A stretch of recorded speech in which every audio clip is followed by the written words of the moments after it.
Hello, I'm Emily Flores. Thank you for joining us. During this next half hour, we're recognizing the achievements of 5 amazing women, each one accomplished and truly inspiring in their respective fields of expertise. Women's History Month traces its beginnings back to the first International Women's Day in 1911. It became an official national celebration in the early 1980s. In fact, retired Utah Senator Orrin Hatch co-sponsored the first joint congressional resolution in 1981, proclaiming the first full week in March as Women's History Week. And since 1987, we celebrate the contributions of women to events in history and contemporary society throughout the entire month of March. Now, we begin our local celebrations by honoring Utah's first and so far only female governor, the late Olene Walker. ABC4 News Chief Political Correspondent Glenn Mills reflects on the life and career of Utah's 15th governor. We're celebrating Utah women today, and there's one woman in particular that stands out as a true pioneer among the many strong women in our state, and that's Governor Olene Walker. Utah's first and only female governor passed away back in 2015, but her legacy certainly continues to live on today. Joining me now to reflect on the governor's life, career, and legacy are her daughter, Nina Sliding, closest to me, and then we have Amanda Covington, who served as Governor Walker's spokesperson. So great to have both of you with us. Thanks for being here. Thanks for having us. Nina, let's start with you. When you think about Olene Walker, the woman and the mother, what comes to mind? You know, I feel so fortunate to be, I was one of 7 children, and she was just a lot of fun to be around. She had endless energy, and I think she kept us going. One thing that has really stuck with me is how she believed in each of us and really taught us that we could accomplish anything that we wanted to do. And she did that by going to several swim meets, several tennis matches. She just was there for us and kind of inspired us to become what we wanted to be. Amanda, let's move on to Olene Walker, the politician. Yeah. What type of a leader was she? Olene Walker was a stateswoman, and I would think we'd all agree she was very authentic. So you knew what you had in the room with you when Olene was speaking and talking. She was brilliant at setting a vision for the state of Utah. She was deeply concerned about the citizens of the state and what their future and their children's future would be. So she planned forward. Yeah, let's talk more about that. Her vision and some of the things she did while she was our governor. Let's name off a few of those things. Let's go ahead and start with you, Amanda, because she really did a lot that you can look at today and say, wow, she was looking toward another day when she was doing this. Yeah, and maybe I'll open that with, she shares that when she was elected into the state legislature, she asked Governor Bangerter at the time, or he wasn't governor at the time, but what she should do when she got elected. And the first thing he told her was to learn the budget, and that she would be effective if she knew the budget. So when you look at that knowledge that she gained, some of those legacy items that came out were the Rainy Day Fund, which has served the state very well, and we have a AAA bond rating. She started in office when I was with her looking at tax reform. Look at what we're doing today. I mean, that's monumental. Very similar conversation, right? Right. She was big about a balanced budget. She was big about affordability with health care and with housing. There's probably many more that you could speak to. One thing I'm interested to hear from you, Nina, is what did you see in your mother from her being a mother to you and how she then carried that over into the political arena? You know, one thing that has really struck me as I travel around, I'm kind of in the political realm behind the scenes a little bit, and I have countless people come up to me and just say, you don't know what an impact your mother had on me, just because she was a listener. So somebody would approach her with a problem and she would genuinely listen to them and then try to help them solve that problem. And I think just truly caring about people was what made her so effective. Things can certainly get contentious and heated in politics, but what did you see from her personality through those hard times? Did you ever see her speak a negative word of anyone else? I never heard her speak ill of anyone, and there were some tough times in that office. And let's think about that for a minute. A governor, a politician, and you never heard an ill word toward another person. I didn't. Even in the toughest of times, like down to midnight at the last, before the bell of the closing session, she, and as hard as things were, even when it was just her and her trusted friends or family, never, ever said an ill word about anyone. She really was an example of civility and decency and common respect. And there were times people would come into her office to ask for things that we knew she needed to say no to, but they always left with a smile. Yeah, let's talk more about that, because you're not saying she was a pushover. No. Was No. she tough as well? I think at the end of the day, to her, she knew that we were all Utahns first and foremost, and so that's what mattered as people. And there was always ground room to work and to negotiate and come together, and that was her style, and that's what she did. Is she brought people together to solve really tough problems, as Amanda has said. So I already mentioned the fact that she's Utah's first and only female governor. So tearing down that glass ceiling. Let's talk about her legacy and what she meant to other women getting involved in politics. What type of an example did she set to both of you who have also been involved in politics? I think back from my earliest days, she was always involved in PTA, in school service, community service, and I think that is her legacy, is really to be engaged in something, a good cause, whether it's through your community, whether it's through your church, but be actively engaged. And she, in her last few years, she set up the Walker Institute at Weber State University for that very purpose, to engage students and let them have the opportunity to do internships and to really engage. Your thoughts on that? So I met Governor Walker when I was in my mid-20s, and I'm really grateful that it was that early in my life and career that I had the exposure to her and some of her philosophies. And one thing she taught me and many of us is that there are seasons in life. You can't always do everything at once, but you can find time to do all the things you want to do over the course of your life. And one of those things was education. If you look at her history, she went all the way through a PhD while raising a family and being civically engaged. So there's a lot to learn from her as a young woman or a woman in your mid-career or even later in life. She never stopped. Yeah. All right. So many things we could sit here and talk about with Governor Walker, but unfortunately we have run out of time. Appreciate your time and your insight that you have shared with us today, and happy Women's History Month to the two of you as well. Thanks, you. Glenn. You bet. From politics to the wide world of sports, women are doing it all. Coming up, gymnast Michaela Skinner inspires many with her dedication and drive to be the best.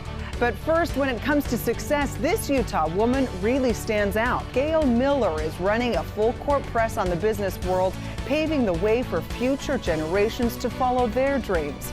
Our celebration of Utah women continues in just a minute.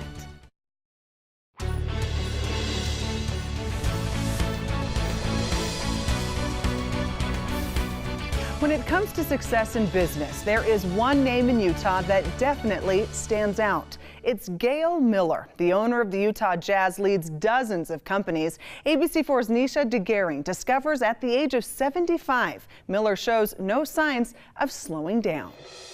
40 years ago, I had no clue we would ever be here. I didn't know we'd ever have more than one dealership, but we were lucky enough to keep going, and here we are.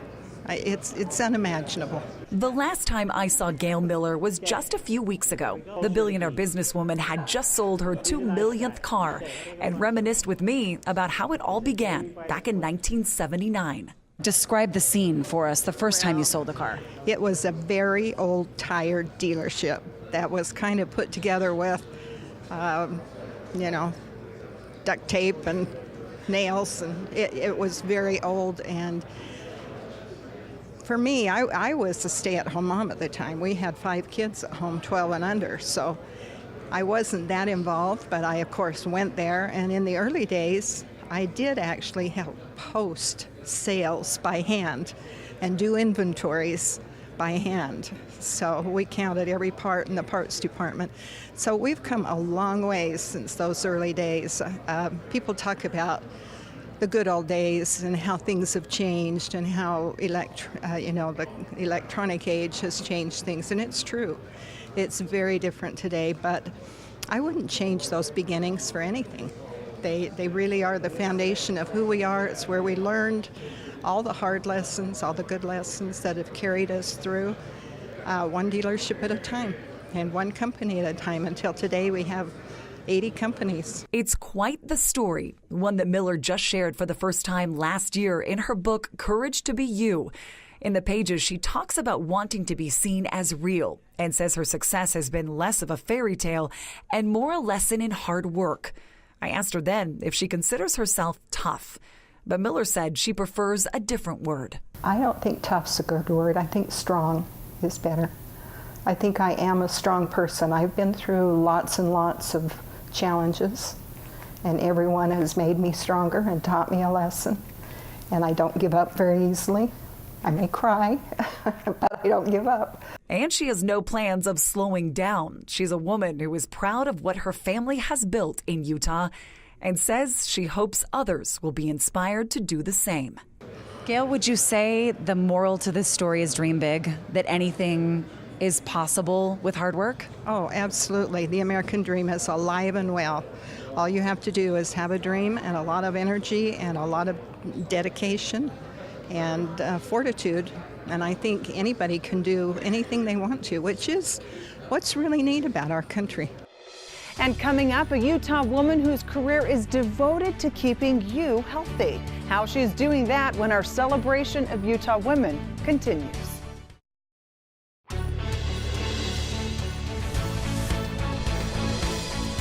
Keeping us healthy is the goal of this next woman we're highlighting. ABC4 Surrey Chin shares Dr. Tamara Sheffield's passion for preventive medicine.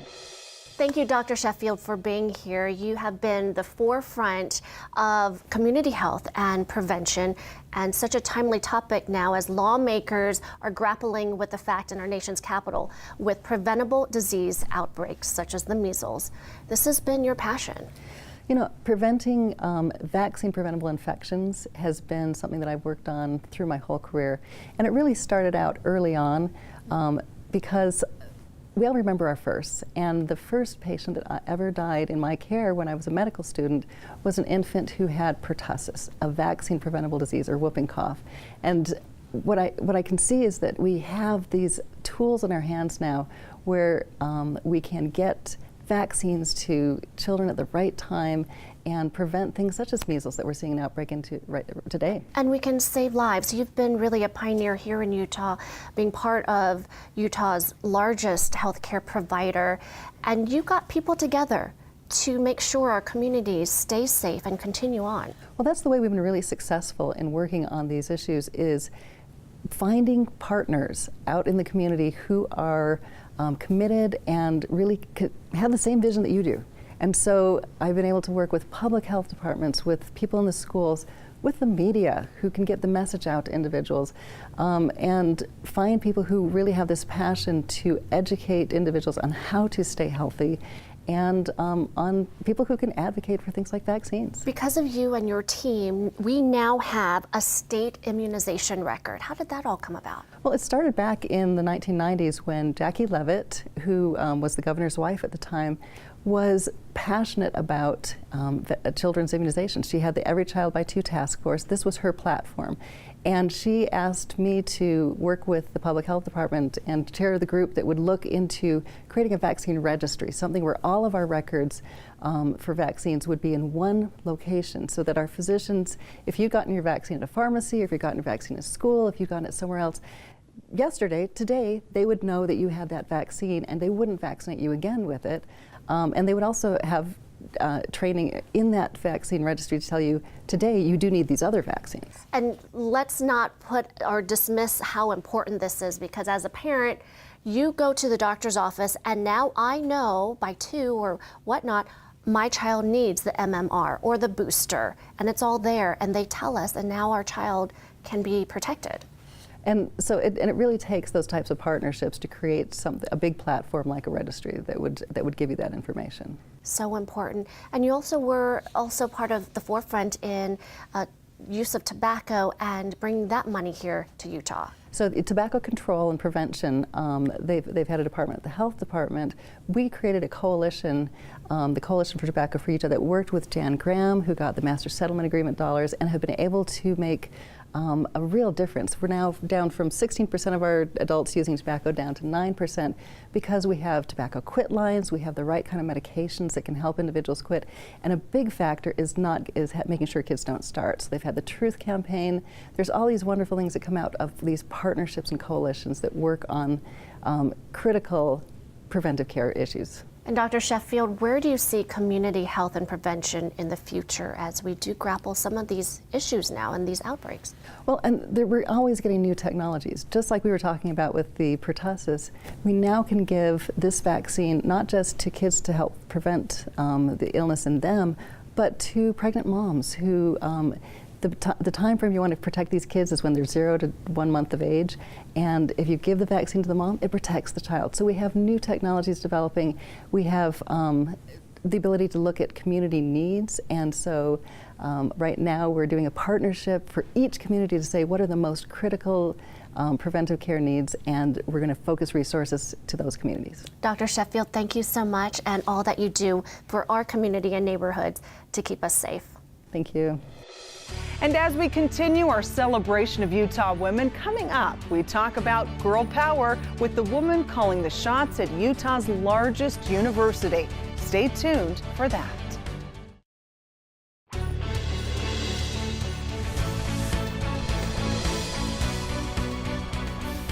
The next woman we're featuring is a leader in education. She's shaping the minds of women and men for years to come. ABC4's Emily Clark discusses the power of women with the president of Utah Valley University.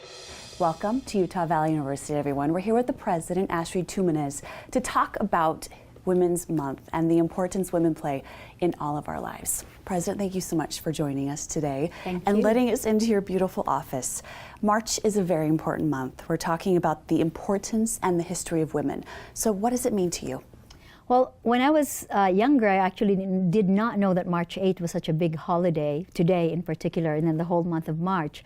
But when I lived in the Soviet Union back in the 80s and early 90s, March 8th was everything to them. It was Valentine's Day and Mother's Day rolled into one. And then here in the country, of course, we have Women's History Month for the entire month of March. And it's a wonderful way to celebrate and kind of look intentionally and deliberately what women have contributed, what their lives have been. And sometimes I use the term herstory, because we have history, and indeed it is mostly about men and their exploits.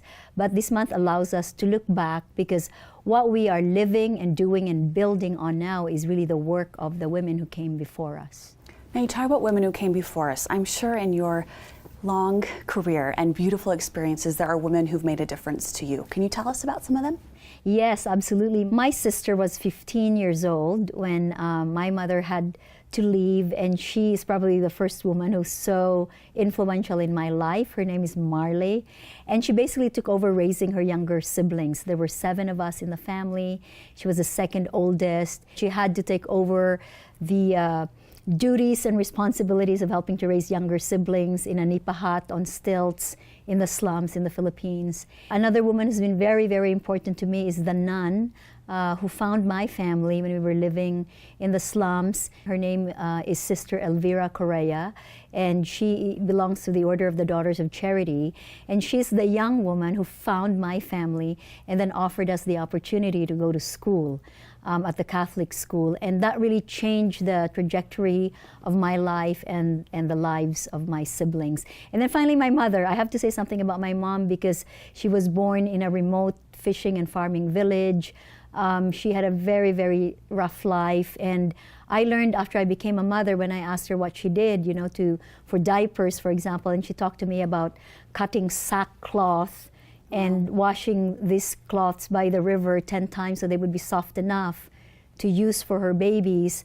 It just moved me to tears, because I thought, what do I have to complain about, as a mom, then in New York City with my first and then second children.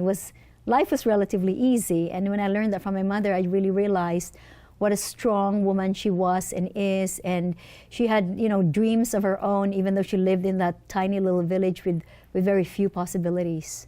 Beautiful examples. I know each of us have those stories that are so great, but as we look back to our history, we also have to look forward to the future. Yes. So talk about the future generation and the women that we know and that we raise and that we love. Why is it important to share with them their importance as well? Well, I think the world, as we know it, we need all types of human capital. I think we hobble ourselves when women self-select out of professions or leadership. And so I think it's really important today in this complex world, and the world is ever more complex and changing rapidly. While we have made great progress in being healthier, being more educated, it's still not really a level playing field for girls and women. So first we should celebrate the advances we've made, again, health and education in particular, but still a ton of women drop out. And so we need to train our girls and young women to want to be unafraid, to kind of face their ambitions and not be apologetic about those, to do the work, to make sure that they are logical about the support systems that they put in place in order to live the lives they want to lead. I think that technology has also changed a lot, so there's so many opportunities that weren't there before, but we still bump up against variables, whether they're certain types of biases or cultural variables. It's important to focus on what we can do and always ensuring that we overcome fear and things that are blocking us in our minds, because the opportunities are there, and that we help one another, and that we change the culture to mentor our young women and let them know that they are very strong in their own ways. Beautiful. Thank you so much. We appreciate your time today, and thank you for being such a great example to all the women out there. Thank you. Thank you very much. And coming up, a Utah woman focused on conquering the world, or at least the world of gymnastics. Michaela Skinner's motivating story is next.